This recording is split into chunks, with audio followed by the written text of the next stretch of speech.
The courtroom buzzed with tension as Riley Carter stepped forward, case files clutched tightly in her hands. Every seat was filled, reporters waiting eagerly, but Judge Edgar Whitmore barely glanced up.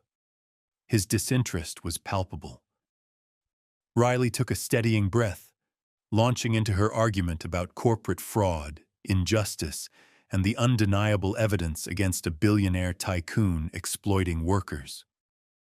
Edgar smirked, his fingers drumming lazily on the bench. "Miss Carter, your passion is noted," he drawled, his voice laced with condescension. "But I don't see any merit in wasting this court's time. Case dismissed." The gavel's sharp crack echoed through the room, slicing through Riley's disbelief. Gasps rippled through the audience, and murmurs erupted, but Edgar had already turned away, his decision final. Riley's jaw tightened. She had expected resistance, but this? A complete shutdown without so much as a hearing? She fought to keep her composure, even as fury roiled inside her. The billionaire defendant smirked at her on his way out, his expensive suit pristine, his arrogance unchecked. Outside the courthouse, reporters swarmed her, microphones shoved in her face. "Miss Carter, why do you think the judge refused to hear your case?" another asked. Riley's gaze flickered to the cameras. She could feel the heat of injustice burning in her chest. "Because power protects power," she said, her voice unwavering. "But this isn't over." As she walked away, her phone buzzed, a number she didn't recognize. She hesitated, then answered. The voice on the other end was calm, authoritative. "Miss Carter, we've been watching your work. We believe you deserve a seat at the table. Are you ready to play in the big leagues?" The media storm erupted within hours. Riley's words outside the courthouse spread like wildfire, igniting conversations about corruption in the justice system. Social media buzzed with outrage, calling out Judge Edgar Whitmore for his blatant disregard for due process. Major news networks picked up the story, replaying the footage of him dismissing the case without a second thought. It wasn't just about Riley anymore. It was about something bigger. Sitting in her small office, she scrolled through endless messages. Some were supportive, others warned her to back off. But Riley wasn't someone who backed down. The fight had only begun. Her phone buzzed again, another unknown number. She hesitated, then answered. "Miss Carter, we need to meet. There's an opportunity you won't want to miss," the voice said. It was direct, professional. Later that evening, she found herself in a high-rise overlooking the city. The room was filled with influential figures, people who moved pieces behind the scenes. A woman in a sleek black suit approached her. "We've been following your work. The system needs change, and we believe you're the person to lead it." Riley's pulse quickened. "What exactly are you offering?" "A position where judges like Edgar Whitmore answer to you," the woman replied, her expression unwavering. Riley had spent years fighting for justice from the outside. Now she had a chance to change the game from within. But stepping into this world meant more than just power. It meant stepping into a battlefield. And she was ready. The city lights stretched endlessly below as Riley leaned against the cool glass window of the skyscraper. The weight of the offer pressed against her chest. A chance to rewrite the rules, to make sure people like Judge Whitmore couldn't silence voices like hers. It felt unreal. The woman in black sat across from her, studying her reaction. "You won't just be arguing cases, Riley. You'll be deciding them." The words lingered in the air. Riley exhaled slowly. Every case she had fought, every battle she had lost, it had all led here. She had spent years proving herself in courtrooms where justice was a game rigged for the powerful. Now she had the chance to tilt the scales in the other direction. A contract slid across the table, crisp and deliberate. "This isn't just about power," the woman said. "It's about responsibility. Can you handle it?" Riley's fingers hovered over the paper. The legal world had always tried to keep people like her out. Now it was handing her the key. The irony made her smirk. Without hesitation, she picked up the pen and signed. As she walked out of the building that night, the air felt different. She wasn't just a lawyer anymore. She was the next move in a game far bigger than she had ever imagined, and she was ready to play. Riley stepped into her office the next morning, but everything felt different. The same desk, the same files, but a new reality. She wasn't just another lawyer fighting an uphill battle anymore. She was about to step into the world of power, where decisions weren't begged for in courtrooms, but made behind closed doors. Her phone buzzed with news alerts. Judge Edgar Whitmore under fire after viral courtroom clip. Calls for judicial review intensify after high-profile case dismissal. The internet wasn't letting this go, and neither was she. A knock on the door interrupted her thoughts. It was Malcolm, her closest friend and investigator. He tossed a file onto her desk. "Thought you'd want to see this," he said. She flipped it open. Bank records, offshore accounts, suspicious transactions. Whitmore wasn't just biased, he was bought. Corporate money had been flowing into his pockets for years. Riley's stomach twisted. He wasn't just a bad judge, he was corrupt to the core. "This is enough to bury him," Malcolm said. Riley closed the file. "Not yet," she replied. Malcolm raised an eyebrow. "Not yet?" "Riley, if we expose this," she leaned forward, "we're not just exposing him, we're replacing him." Malcolm's eyes widened. Riley could feel the shift happening inside her. For years, she had played by the rules. Now she was rewriting them. The next few days were a blur of strategy meetings, alliances being formed in places she never imagined. The system had tried to shut her out, but now she was walking through the doors they never wanted her to enter. By the end of the week, her appointment was official. Judge Riley Carter. The headlines flashed across every screen. She had done it. She had climbed to the seat of power. And the first case on her desk? A judicial review of Edgar Whitmore. The game had changed, and Riley was about to make her first move. The courthouse felt different when Riley walked in. Not as a lawyer, not as someone pleading for justice, but as the one who would decide it. Her heels clicked against the marble floors, her presence commanding attention. Whispers followed her. Some were in awe, others in shock. Just days ago, she was being dismissed by a man who thought he was untouchable. Now, she was sitting in the chair that could end his career. Her first official act as judge was about to begin, and the weight of it settled in her chest.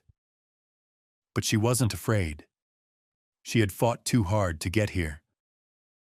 The courtroom doors opened, and in walked the man who once laughed at her case, Judge Edgar Whitmore. His face was pale, his arrogance replaced with unease. He had seen the headlines, the investigations, the calls for his removal. And now, the woman he belittled was about to oversee his fate. He tried to keep his composure as he took his seat, but Riley could see it. The subtle twitch in his jaw, the way his fingers tightened around the edge of the table. He was unraveling. Riley cleared her throat. "Judge Whitmore, you are here today under a formal judicial review for misconduct and corruption allegations." The courtroom fell silent. Whitmore straightened his tie, forcing a smirk. "This is absurd. I have served this court with honor for years." Riley held up a folder. "Bank transactions say otherwise." She slid it across the table, watching his confidence crack. Bribes, offshore accounts, decisions that conveniently benefited corporations that paid you. You didn't serve this court. You sold it. For the first time, Whitmore had no words. The room was watching, waiting. Riley leaned forward. You once told me my case wasn't worth hearing. Tell me, Judge Whitmore, do you think yours is? He swallowed hard, his gaze dropping. He knew the answer. The gavel slammed down. Proceed with the investigation. Gasps filled the courtroom. The mighty Judge Whitmore was finally facing judgment, and Riley Carter had just proven that power, when placed in the right hands, could change everything. Whitmore's face was drained of color as the weight of his downfall settled over him. The courtroom buzzed with murmurs, journalists scribbling furiously, cameras flashing to capture the exact moment power shifted. Riley kept her expression unreadable, but inside, she felt the gravity of what she had just done. This wasn't just about him. It was about every person who had been silenced, every case that had been thrown out because justice had a price tag. Whitmore's attorney stood, clearing his throat. Your Honor, my client maintains that these accusations are baseless. He has served this court with distinction for over 20 years. Riley cut him off. Distinction. She tapped the folder in front of her. These records show a pattern of corruption dating back a decade. Unexplained wealth, private meetings with corporate executives who had cases in his courtroom. If this is distinction, I'd hate to see dishonor. Whitmore shifted uncomfortably, his hands gripping the table. His bravado was crumbling, and Riley wanted him to feel every ounce of powerlessness he had inflicted on others. A sharp knock on the courtroom doors turned heads. The bailiff stepped forward. Your Honor, federal investigators are here. Whitmore flinched. Riley arched a brow. That was quick. 2 agents entered, their presence silencing the room. One of them, a woman in a navy suit, stepped forward. Judge Carter, we have a federal warrant for Edgar Whitmore's financial records. The Department of Justice has opened an official inquiry. The tension snapped.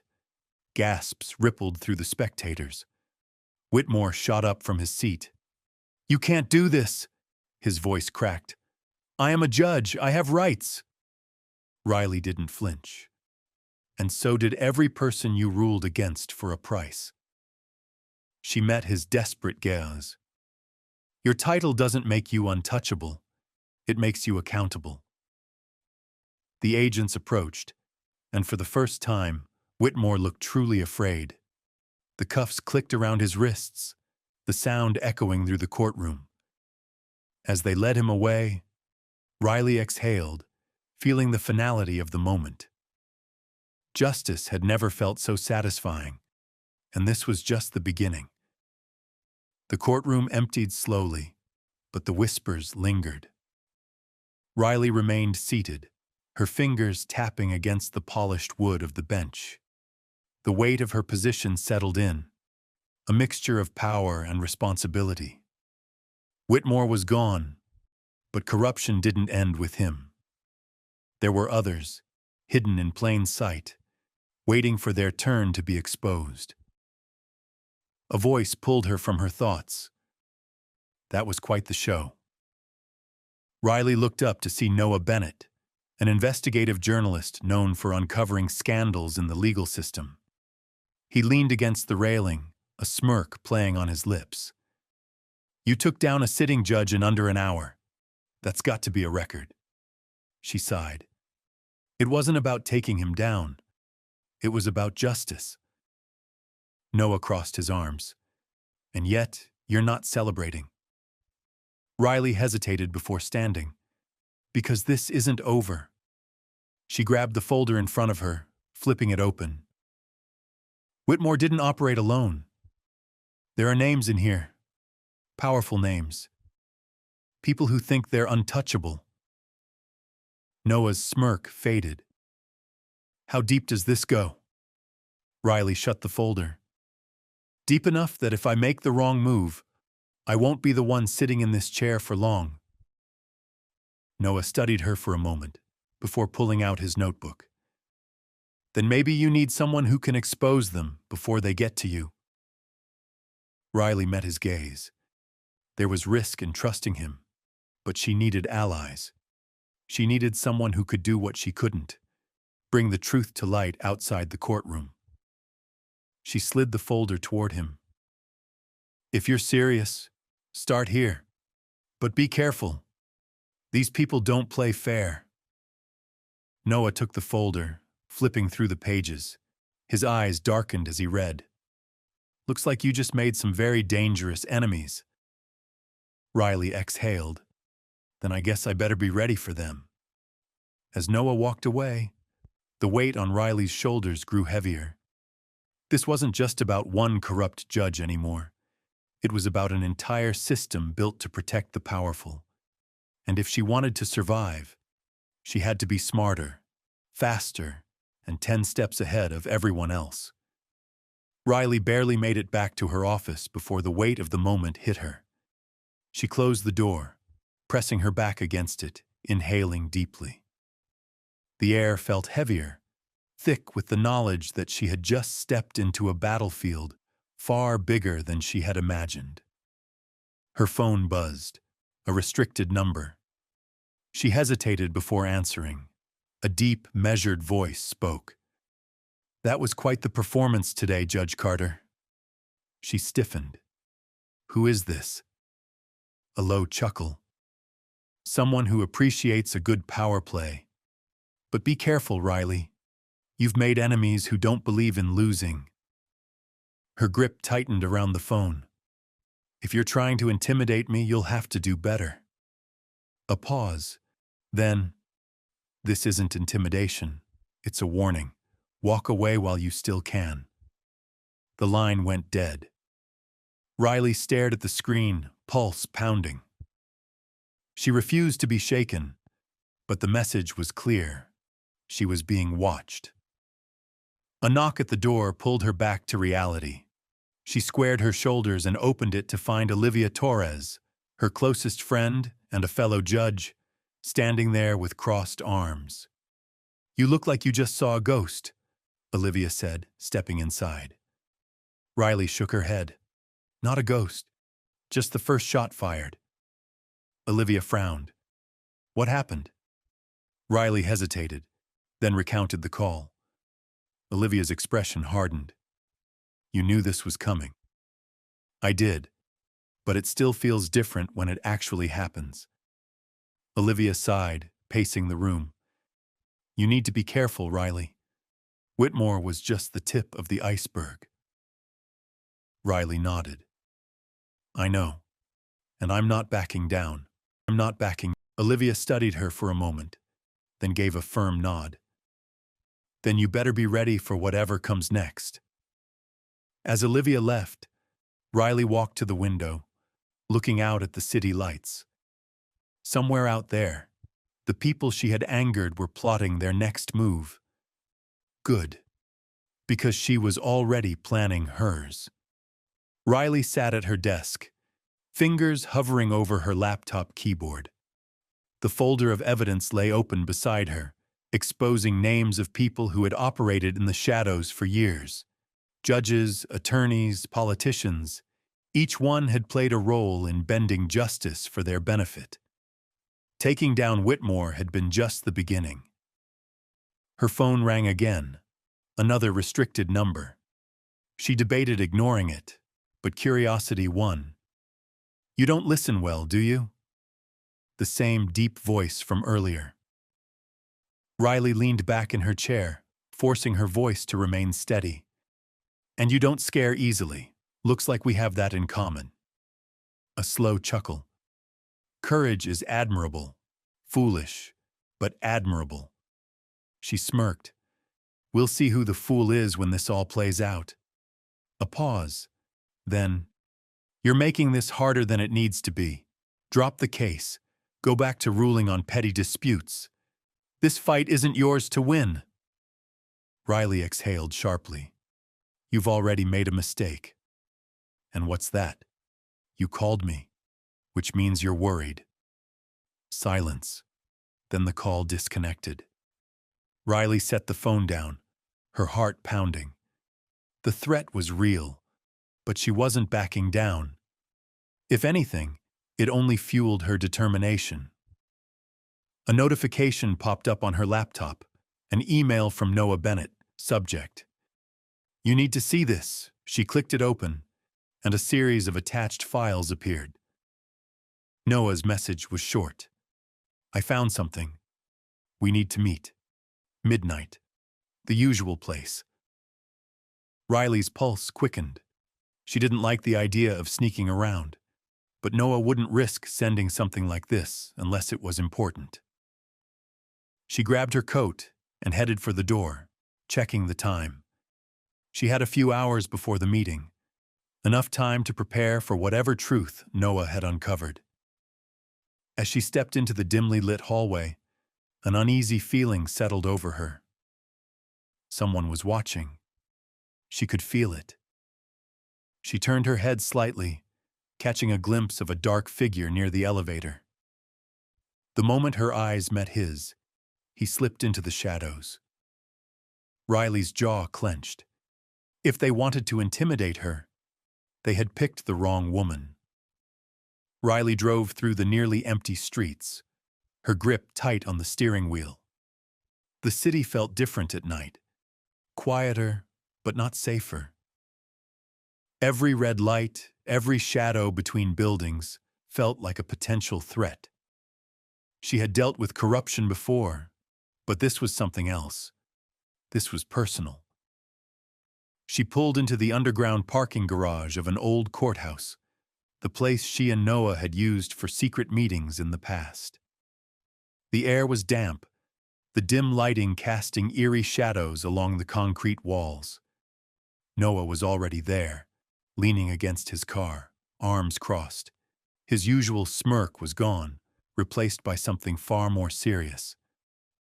You got here fast, he said. Riley stepped out, closing the door behind her. You sounded urgent. Noah glanced around before handing her a flash drive.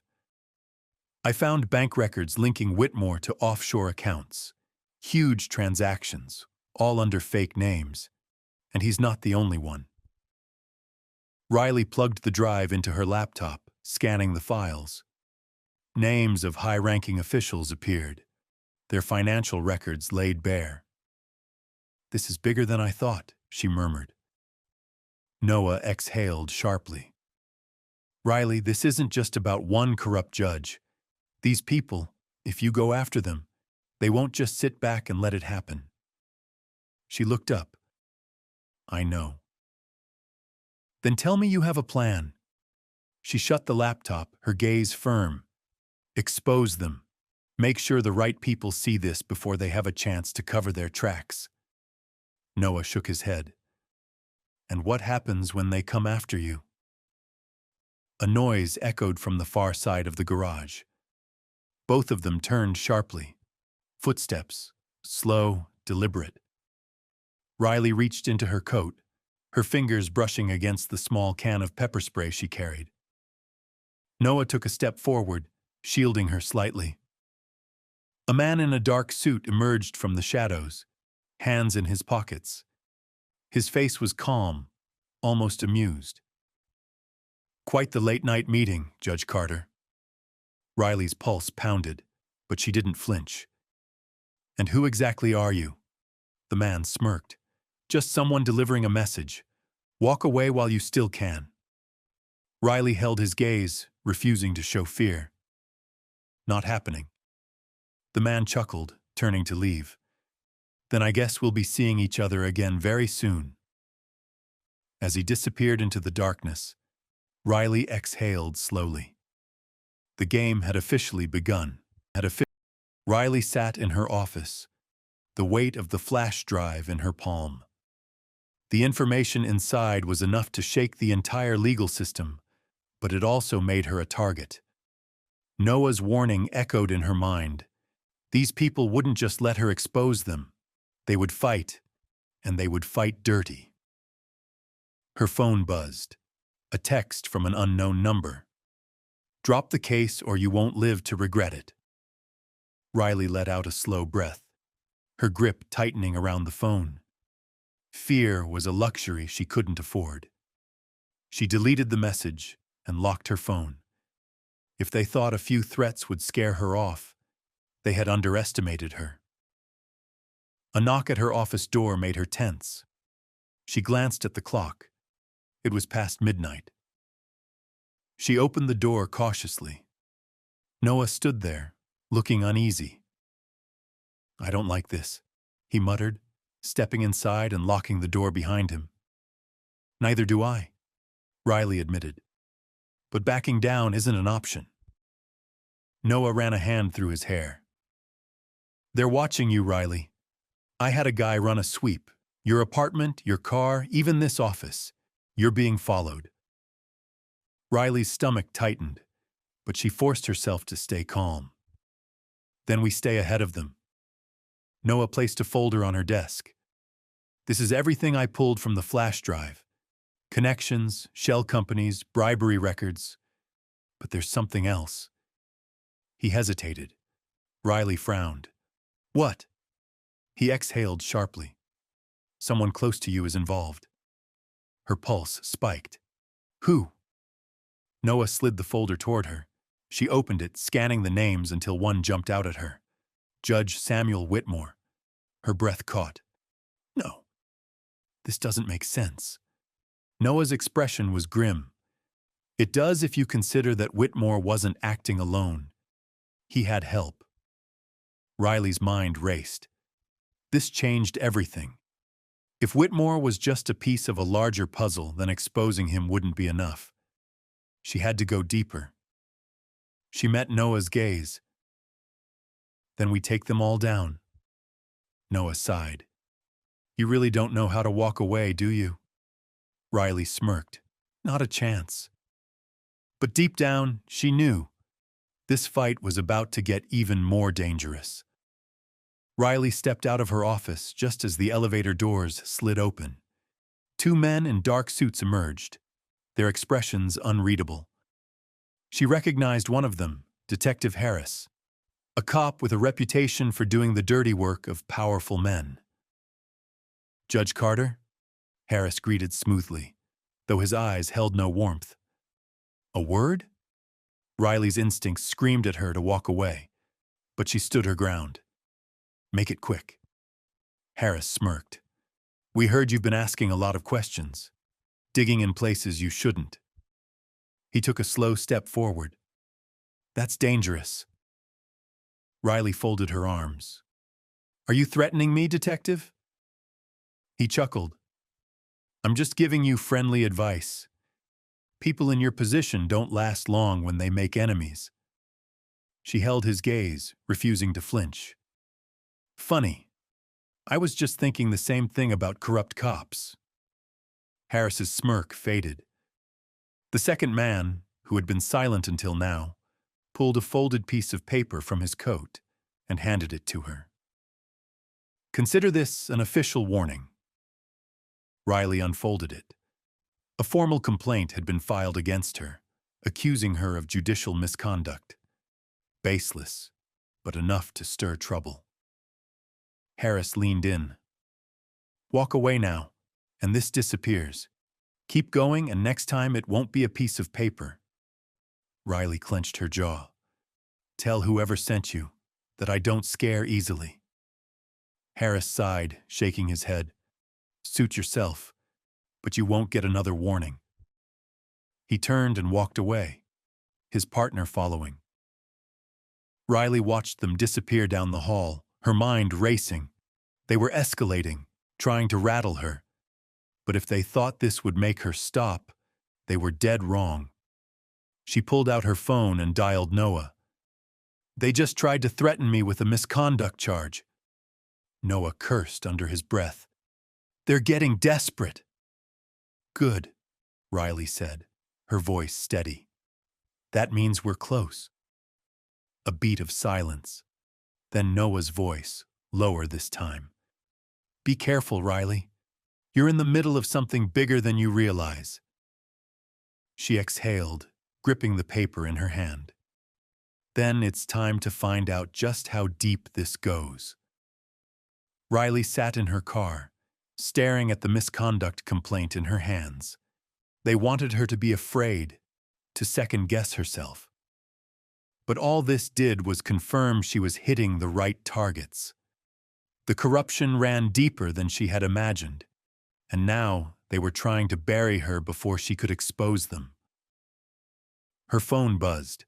A new email. Subject line. You need to see this. She opened it. Attached was a blurry surveillance photo of her, walking into her apartment last night. The message beneath it read, "You're being watched." A chill ran through her spine, but she refused to let fear take over. She dialed Noah. "They're watching me," she said the moment he picked up. "I know," he replied, his tone grim. "I traced the complaint they filed against you. It didn't come from a civilian. It came from inside the courthouse." Riley's grip on the steering wheel tightened. "Someone in the system is pulling the strings." "Exactly," Noah said. "And I think I know who." Her pulse quickened. "Who?" Noah hesitated. Judge Whitmore wasn't working alone. His name was tied to multiple sealed cases, all of them assigned to... He paused. "Judge Bradford." Riley inhaled sharply. Bradford was one of the most respected judges in the state.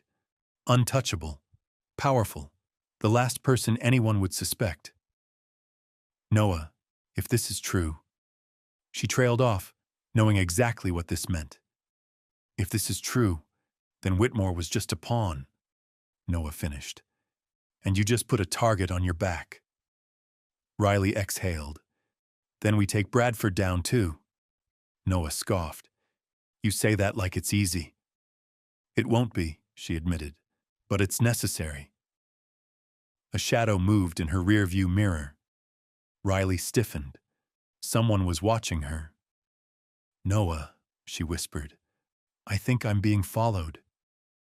"Where are you?" he asked, instantly alert. Before she could answer, her phone screen glitched, then went black. A car pulled up behind her, its headlights flashing twice. A warning. Riley's heart pounded. She wasn't just under investigation. She was being hunted. Riley didn't waste a second. She threw her car into drive and sped off, watching the vehicle behind her in the mirror. It followed immediately, keeping a steady distance. Whoever they weren't trying to be discreet anymore. Her mind raced. They had filed a bogus complaint, sent her threats, and now they were openly tailing her. This wasn't intimidation anymore. This was a message. She was getting too close. She dialed Noah again, but her phone was still dead. Damn it.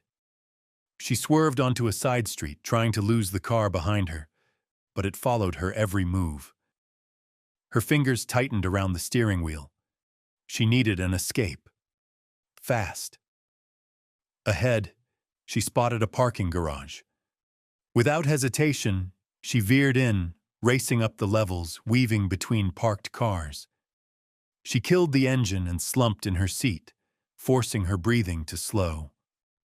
Moments later, tires screeched at the entrance. The pursuing car hesitated, then continued past, unable to spot her. She exhaled shakily, waiting until the coast was clear before restarting her car. She needed to be smarter. They weren't just watching, they were closing in. She drove straight to Noah's apartment. He opened the door before she could even knock. What the hell happened? They tried to follow me. She stepped inside, locking the door behind her. This isn't just about Whitmore. Bradford is running something bigger, and he knows I'm on to him. Noah ran a hand through his hair. We need proof before we make a move. Riley pulled out the misconduct complaint and tossed it onto the table. This is their attempt to silence me. But they made one mistake. Noah picked it up, reading carefully. What mistake? She pointed to the signature at the bottom. Judge Bradford's assistant. Noah's eyes widened. If we get her to talk, we blow this whole thing wide open. A knock at the door made them both freeze.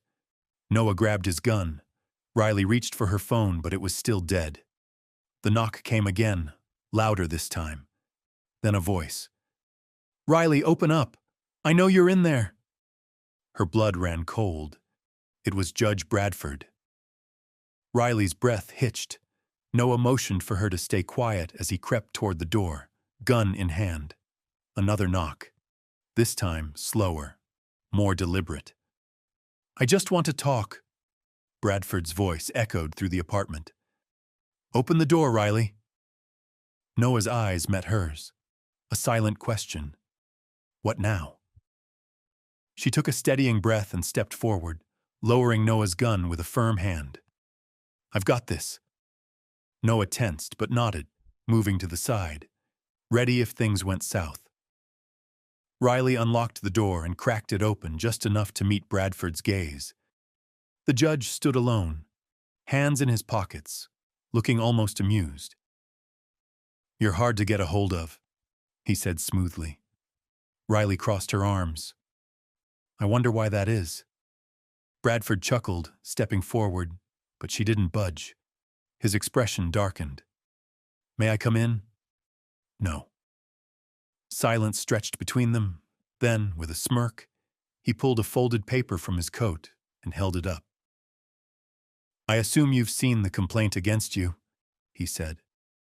You're in dangerous territory, Riley. She didn't react. So are you. His smirk faltered. Let's not pretend you have the upper hand. You're digging into things you don't understand. Things that won't just ruin your career, but your life. Riley held his gaze. You sound scared. Bradford's jaw clenched. I'm giving you a way out. Drop this nonsense and I'll make sure the complaint disappears. You get to keep your job. Walk away while you still can. Riley leaned against the doorframe, pretending to consider. Then she smiled. See, here's the thing, she said. If you're offering me a way out, that means I'm onto something real. And that just makes me want to dig deeper. Bradford's face darkened. He exhaled sharply, then stepped back.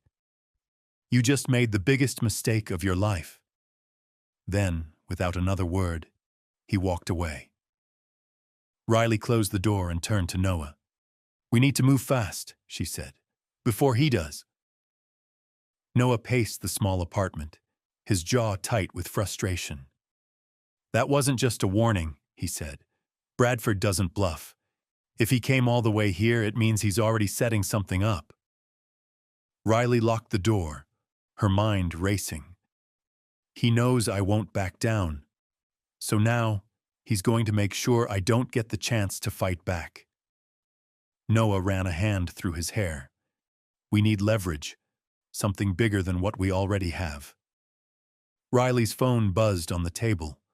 A restricted number. She hesitated before answering. You think you've got it all figured out, don't you? A distorted voice said. Riley's grip on the phone tightened. Who is this? The caller chuckled. Someone who knows the truth. You want real proof against Bradford? Meet me at Pier 17, midnight. The line went dead. Noah frowned. That's a setup. Maybe, Riley said, grabbing her coat. But it's also our only lead. Noah sighed. If we're doing this, we're doing it my way. They arrived at the pier just before midnight. The air was thick with mist, the sound of water lapping against the docks filling the silence. A lone figure stood under a flickering streetlight, hood pulled low. You came, the voice said. It was a woman. She tossed a manila folder onto the ground. Everything you need is in there. Riley knelt, flipping it open.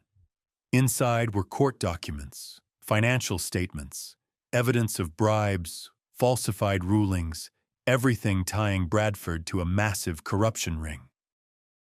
"This is enough to bury him," Riley whispered. The woman nodded. "But it's also enough to put a target on your back." Before Riley could ask more, the woman turned and disappeared into the shadows. Noah exhaled. "We need to get this to the right people now." Riley clutched the folder. "This isn't just about me anymore. Bradford's been untouchable for too long." Noah's gaze was steady. "Then let's bring him down." Riley and Noah wasted no time. Back at the apartment, they spread out the documents across the table, scanning through years of corruption, hidden in plain sight. The sheer scale of it made Riley's stomach turn. Wrongful convictions, fabricated evidence, payoffs from powerful men who thought they'd never be caught.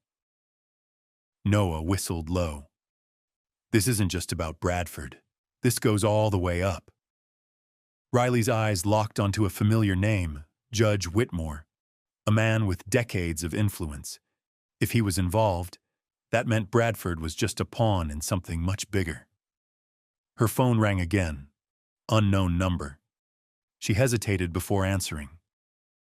"You don't know what you're playing with," the voice warned, a deep, menacing tone. "Walk away, or you won't get the chance to regret it." The line cut off. Riley set the phone down, her hands steady.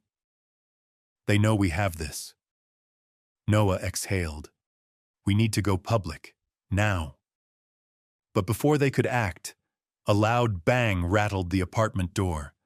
Someone was trying to break in, Noah grabbed the documents while Riley reached for the gun he had given her earlier. The door burst open, and two masked men stormed in. Riley fired. One man went down, clutching his leg. The other lunged at her, knocking the gun from her grip. She fought back, landing a sharp elbow to his ribs before Noah tackled him to the ground. The injured man groaned, reaching for something in his jacket.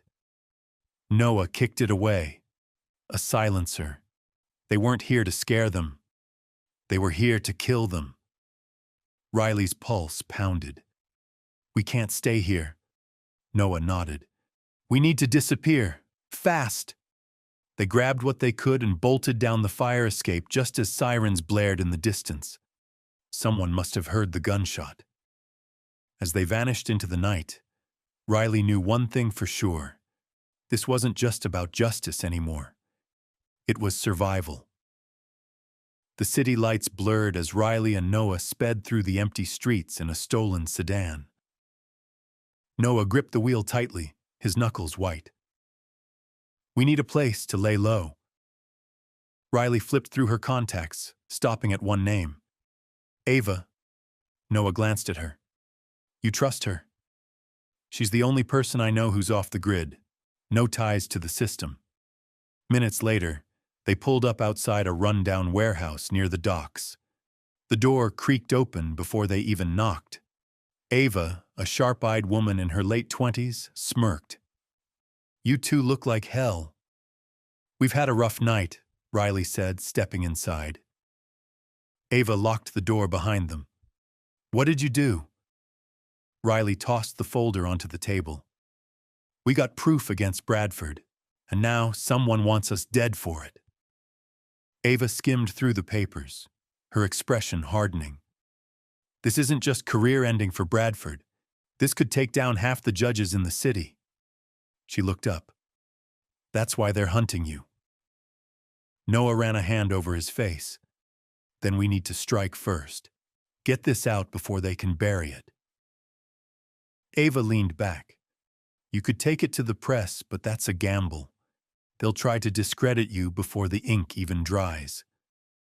Riley's mind raced. "Then we go to someone untouchable, a higher authority." Ava smirked. "I know just the person." She grabbed her phone and dialed. "We need a meeting. Now." An hour later, they were in a dimly lit diner. Across from them sat Marcus Caldwell, a federal investigator with a reputation for taking down the untouchable. He flipped through the documents, his expression unreadable. "This is big," he finally said. "But if you hand it to me, there's no going back. They will come for you." Riley straightened. "They already have." Marcus nodded. "Then let's bring them down." As they left the diner, Riley felt it for the first time, a shift in power. Bradford and his people weren't the hunters anymore. They were the hunted. The next morning, Riley sat in Ava's apartment, staring at the skyline. The city felt different, like a battlefield waiting for the first shot. Noah paced beside her, his nerves on edge. "You think Marcus will actually act on this?" Ava poured herself a coffee, smirking. "Marcus doesn't play games. If he took the files, it means he's already setting things in motion." Riley exhaled, gripping the edge of the couch. "Then we need to prepare for whatever comes next." Before anyone could respond, Ava's phone buzzed. She checked the message and her face darkened. "We've got a problem." She turned the screen toward them. A news alert flashed across it. "Fugitive lawyer and ex-cop accused of evidence tampering. Warrants issued." Noah's jaw clenched. "They're framing us." "They're doing more than that," Ava said. "They're making sure you don't get a chance to tell your side of the story." Riley's hands trembled, but she forced herself to focus. "We need to move fast. If we go into hiding, they win. We have to get ahead of this." Noah nodded. "We need public exposure. Make it so big they can't silence it." Ava's eyes flickered with an idea. "I know someone, a journalist who's been digging into corruption for years. If we give him the evidence, he'll publish it." Riley exchanged a glance with Noah. It was a risk.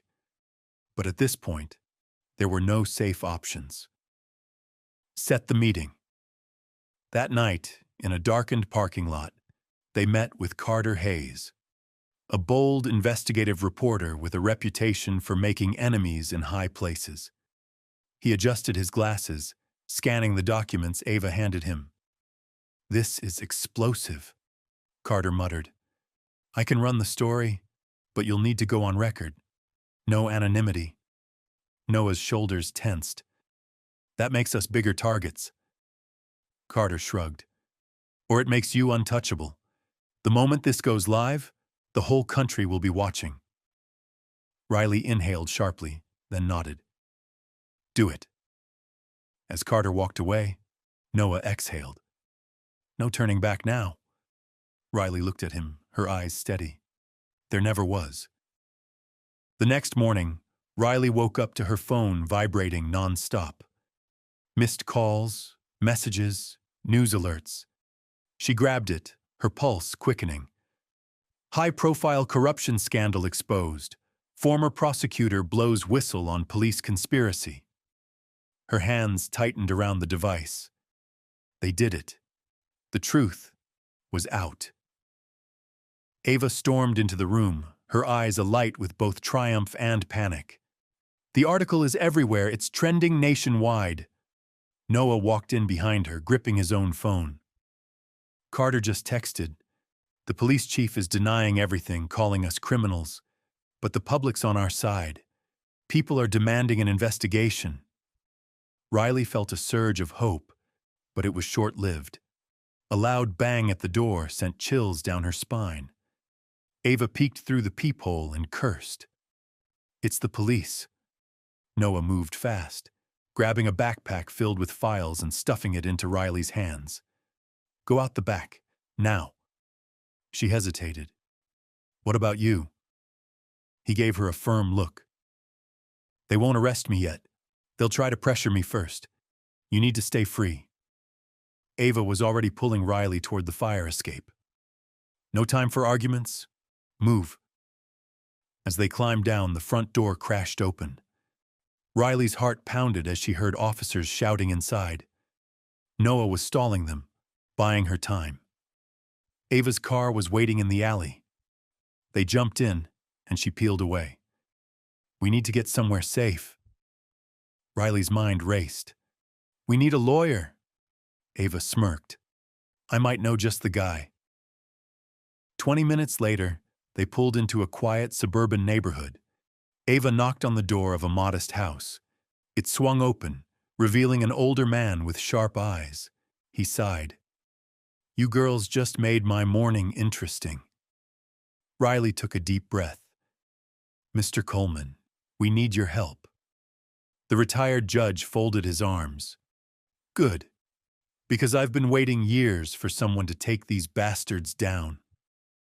Riley sat across from Judge Coleman, her fingers tapping against the wooden table. The house smelled like old books and fresh coffee, a stark contrast to the chaos outside. Ava leaned against the wall, arms crossed, while Coleman skimmed through the evidence they had brought. His sharp eyes flicked up, piercing through the dim light.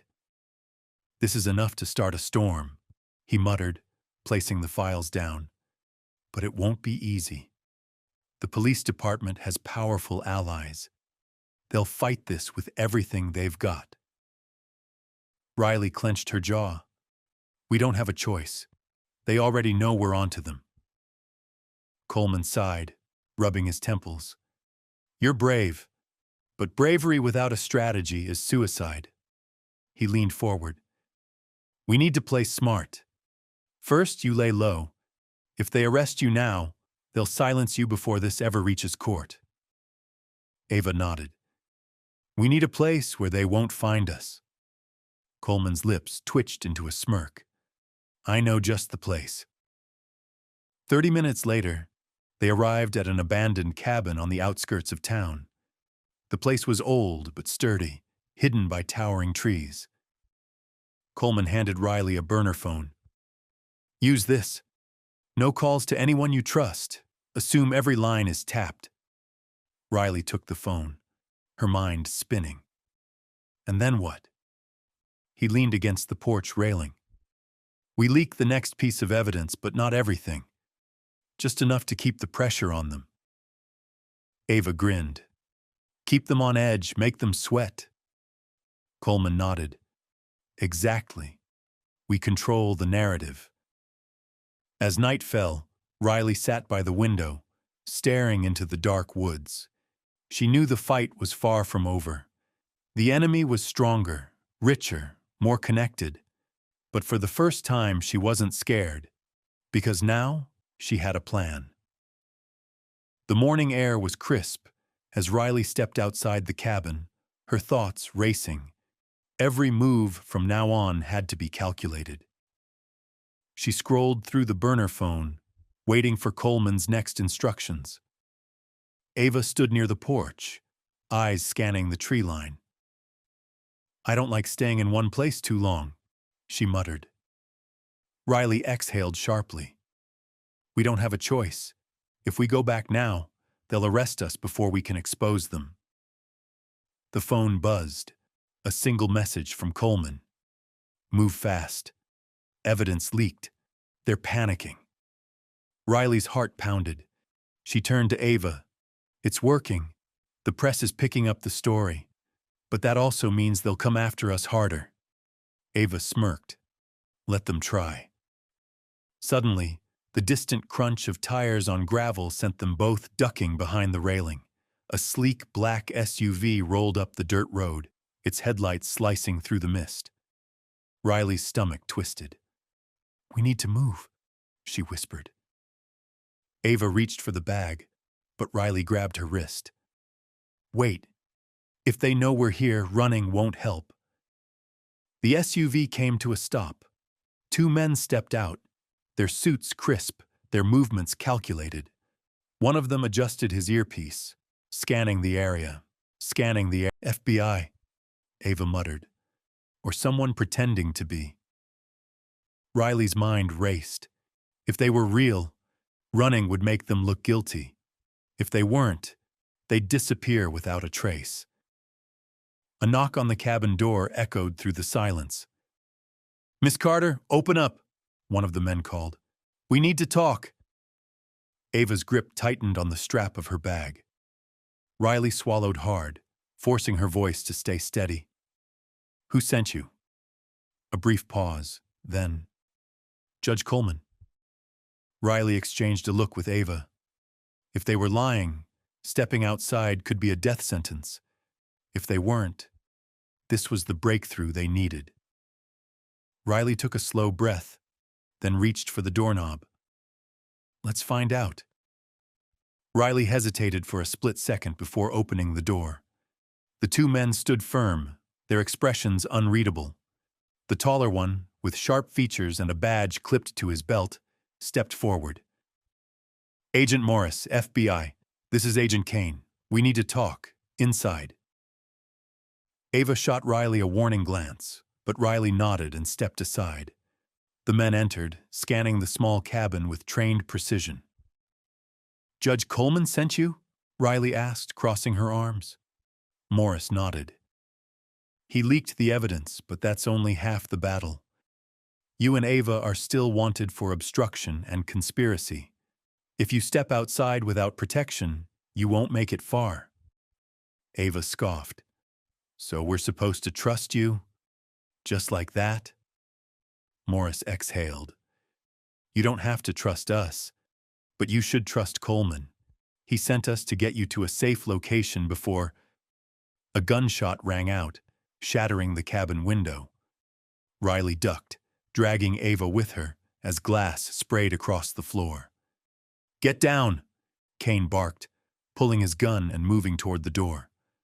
Riley's pulse thundered. Someone had found them. Someone who didn't want them making it out alive. Morris pulled out his radio. We're compromised. Need backup now. Ava reached for the emergency exit in the back of the cabin, but Riley grabbed her arm.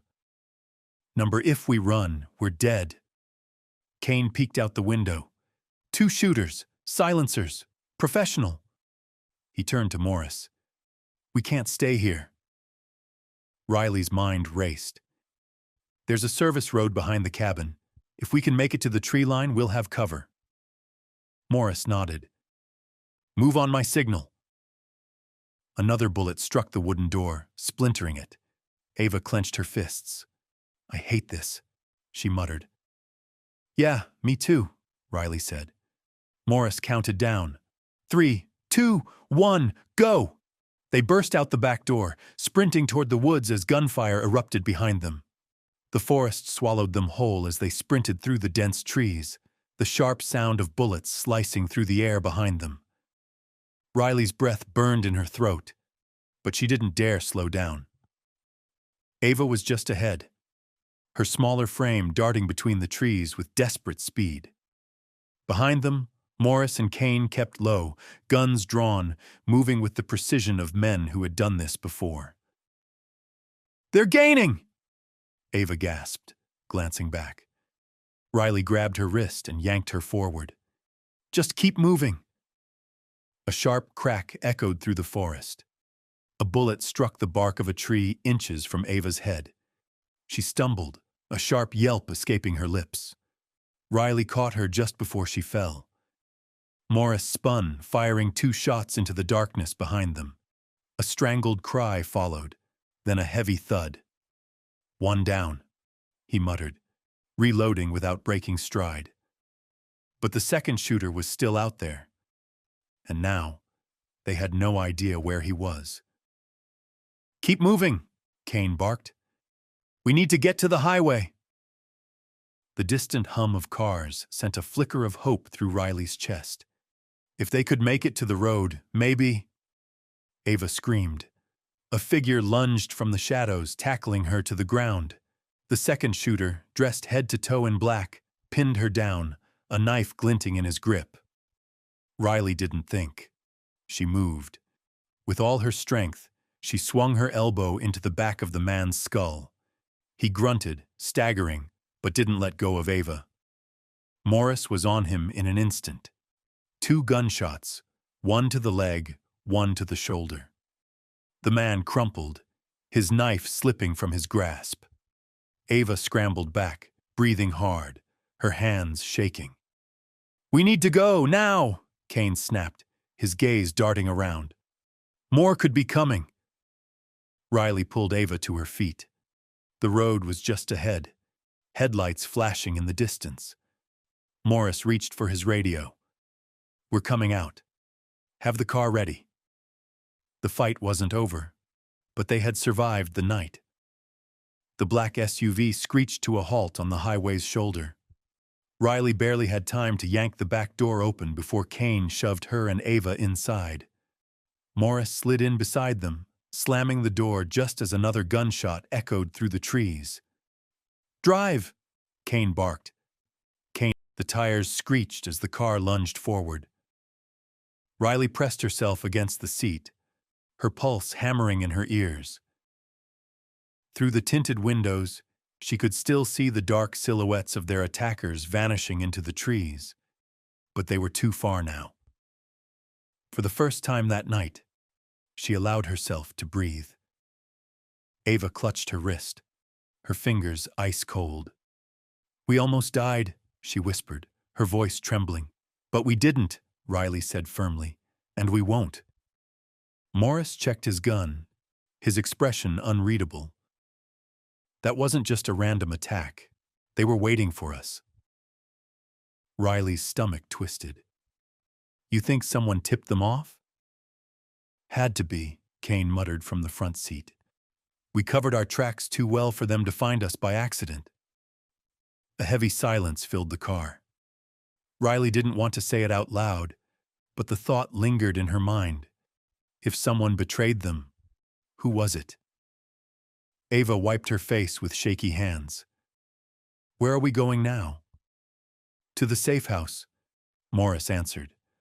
"No phones, no outside contact until we figure this out." Riley turned toward the window, watching the city lights blur past. The adrenaline was fading, leaving exhaustion in its place. But beneath it, something darker stirred. Whoever had set them up wasn't finished, and the next time, they might not be so lucky.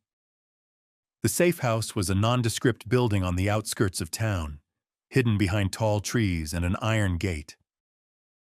As the SUV pulled into the driveway, Riley's muscles tensed. It was supposed to be secure, but after what had just happened, she wasn't sure she believed in safety anymore.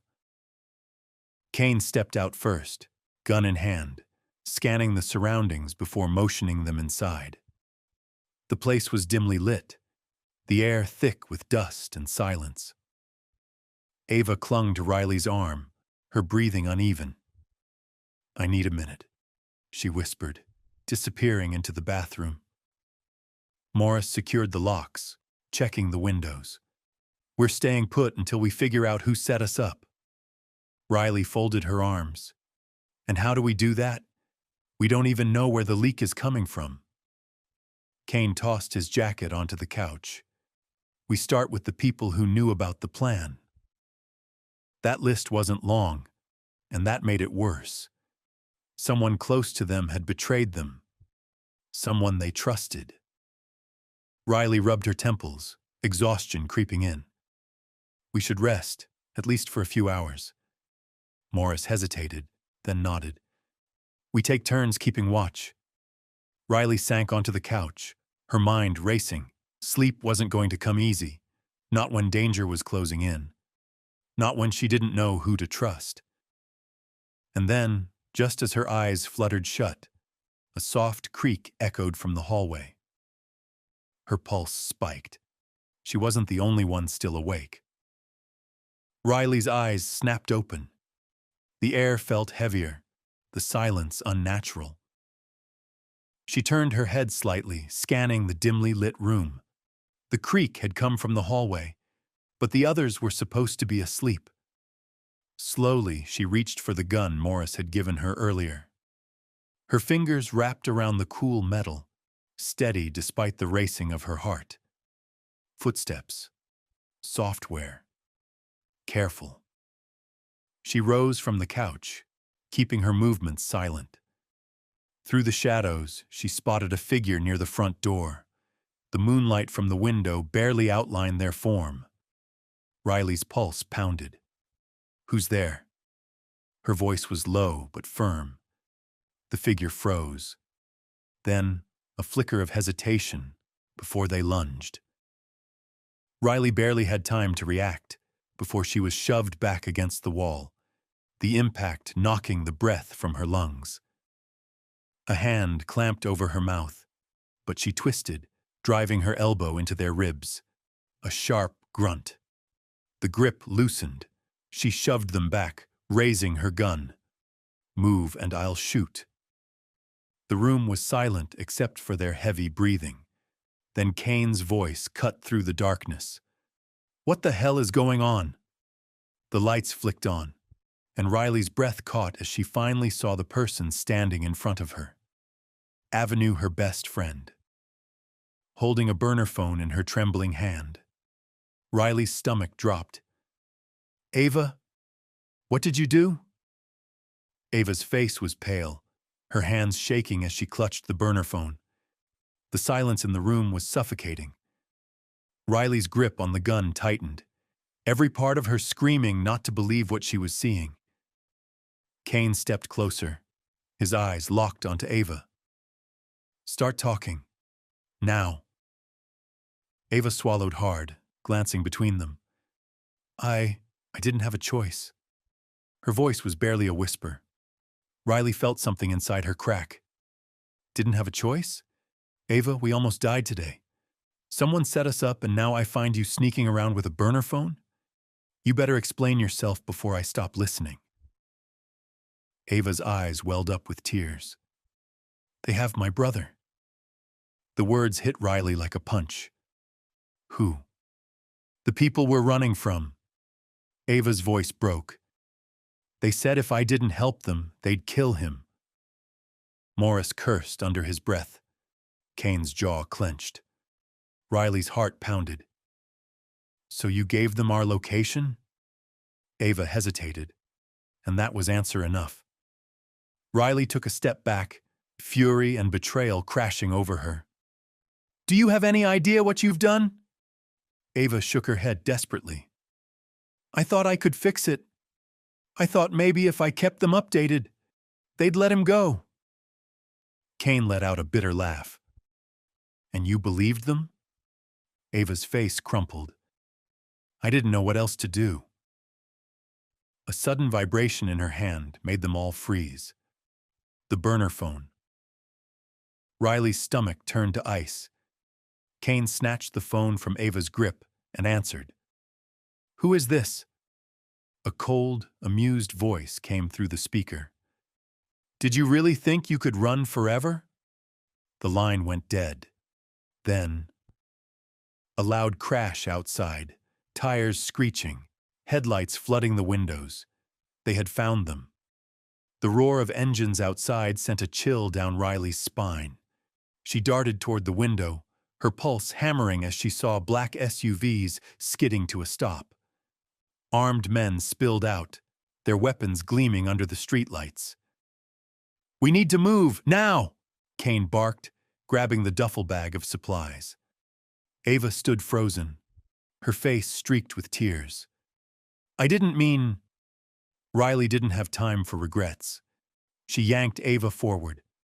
"Then fix it. Help us get out of here." Morris shoved a chair under the door handle. "They'll be inside in seconds." Kane scanned the room, his mind working at lightning speed. "Back exit." Riley shook her head. "They'll have it covered." Ava's eyes darted to the basement door. "There's a tunnel, an old maintenance shaft. It leads to the alley." Kane didn't hesitate. "Go." Morris wrenched open the basement door, leading the way down a narrow staircase. The air smelled of dust and damp wood. Above them, heavy boots thudded against the porch. Riley's breath hitched. They were out of time. The front door shattered. Gunfire erupted. Morris shoved Ava forward. "Move!" They bolted through the dark basement, Kane gripping the gun tightly. Riley could hear men storming inside, shouting orders. The tunnel entrance was barely visible under a rusted metal hatch. Kane kicked it open. Cold night air rushed in. "Go," he ordered. Ava scrambled through first, followed by Morris. Riley turned to Kane. "You coming?" Before he could answer, a figure lunged from the shadows. A masked man, gun raised. Bang! The shot rang out. Riley gasped as Kane staggered back, blood spreading across his side. Rage ignited inside her. Without thinking, she grabbed a rusted pipe from the floor and swung with all her strength. The man crumpled. Kane groaned, pressing a hand to his wound. Riley hooked an arm around his waist. "No way I'm leaving you behind." With every ounce of strength, she pulled him toward the exit. The sound of more footsteps echoed behind them. They weren't safe yet. Riley dragged Kane through the narrow tunnel, his body heavy against her. The sharp, metallic scent of blood filled the air as he winced with every step, but he refused to let her stop. "We have to keep moving," he gritted out. His voice was strained, but determination burned in his eyes. Riley's heart raced.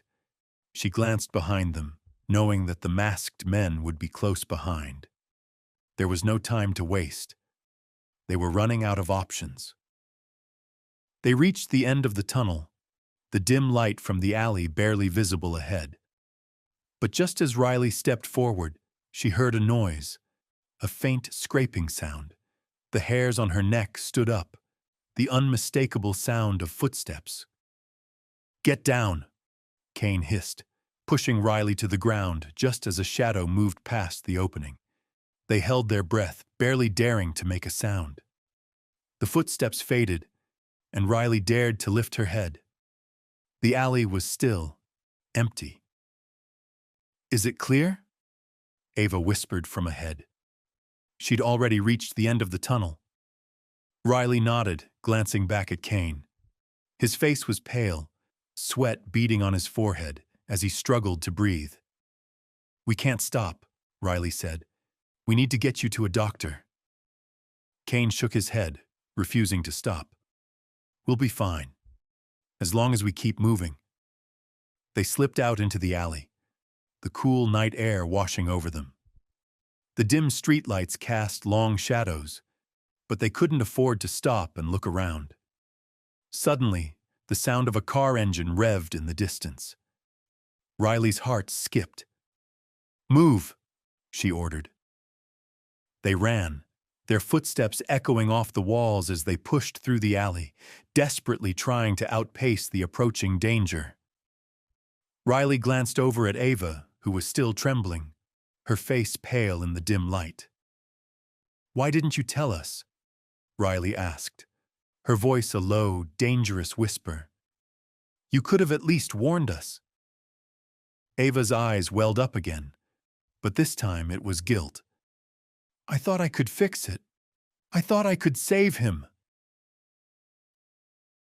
"But you put us all in danger," Riley shot back. "I know. I'm sorry." Ava's voice cracked. "But we don't have time to fight right now. We need to get out of here before they catch up with us." Riley nodded grimly. She wasn't about to let them die because of Ava's mistake. They had no choice but to keep moving. The night was far from over. The alley seemed to stretch on forever as they continued running, breathless and desperate. The sounds of pursuit were now distant, but they knew better than to think they were safe. They had to reach the safe house, only a few blocks away, but their strength was fading.